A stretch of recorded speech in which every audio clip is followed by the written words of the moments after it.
Welcome back to Jazz Scene. I'm Sherry Carter, and my first guest has been making serious moves in the music industry. And ladies, what a body he has. So you know it's going to be a party. He is a multi-talented musician, but his primary axe is the sax. Alfonzo Blackwell's third release on Street Life Records is titled Body of Soul, and he describes his music as rhythm and cool, and that is a very accurate description. Now, this is his third album, and it reflects his growth as a musician, as a writer, and as a producer. So please welcome Alfonzo Blackwell to Jazz Scene. Thank you very much. Hello, how are you? Very good. Very good. You know, you called this third CD Body of Soul. And I got to ask you, any double entendre? Is there any relation to the fact that you are very body conscious? Thank you.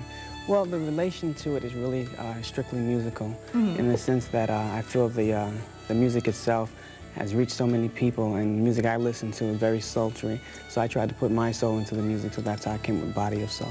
Now again, third CD, the first two did tremendously well, but this is a little bit different for you because you put a lot more into it. Yes. Yeah, why don't you describe what you actually did on the CD, which was darn near everything. Yeah. Yeah. Yeah, well, the primary difference is that I was able to write, I wrote 9 out of the 12 songs on this project.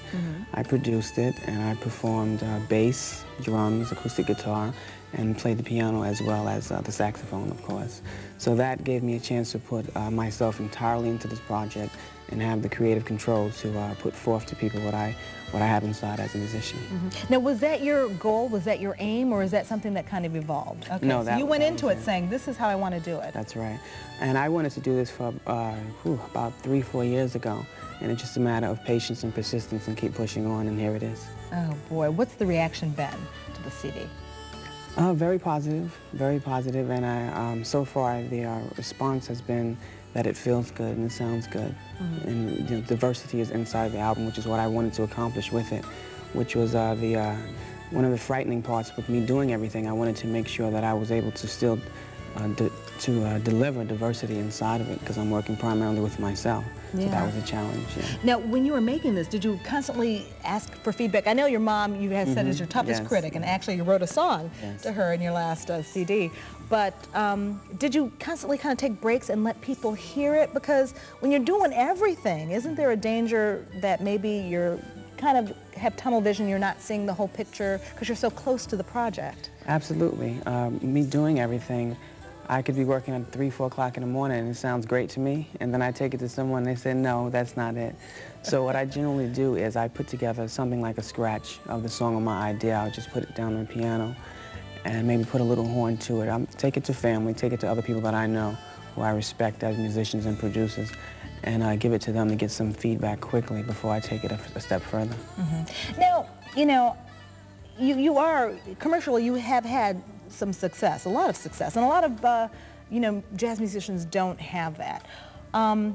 Is that something that you're very conscious of? I mean, do you say, you know, I want this to be liked by as many people as possible? So again, you want it to be a commercial endeavor as well. Is there something that you try to feed into? Because we know in pop music and hip hop, there are definite trends. That's right. Is that the same for jazz, in your opinion? Yeah, I think it should be. I don't see too much of that, but I try to do it personally because I am making music for the people, for the consumer to listen to and enjoy.